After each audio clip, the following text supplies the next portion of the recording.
அனைவருக்கும் வணக்கம். இன்றைய பதிவில் நவராத்திரி கொலு வைக்கும் படிகளுக்கான தத்துவங்களை பார்க்கலாம். மனிதன் படிப்படியாக தன் ஆன்மீக சிந்தனைகளை வளர்த்து இறுதியாக கடவுளிடம் கைகோர்க்கும் வகையிலான தத்துவத்தை உணர்த்தும் வகையில் நவராத்திரியின் போது கொலு பொம்மைகளை அடுக்க வேண்டும். 9, 7, 5, 3 வகையிலான படிகளை அடுக்குவது சால சிறந்ததாகும். அதை போலவே ஓரறிவு முதல் ஈரறிவு, மூவறிவு போன்ற இறுதியாக இறைவனை வைத்து வழிபட வேண்டும். இது எங்க வீட்டு கொலு.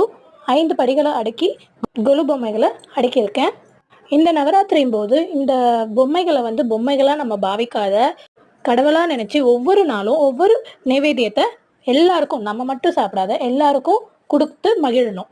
நம்ம என்ன வேண்டுதல் வச்சு நம்ம தெய்வங்கள் கிட்ட நம்ம வேண்டுறோமோ அதுக்கு நிச்சயம் நிறைவேற்றி கொடுக்கறது தான் இந்த நவராத்திரியோட சிறப்பாகும். நன்றி. அனைவருக்கும் நவராத்திரி விழா வாழ்த்துக்கள்.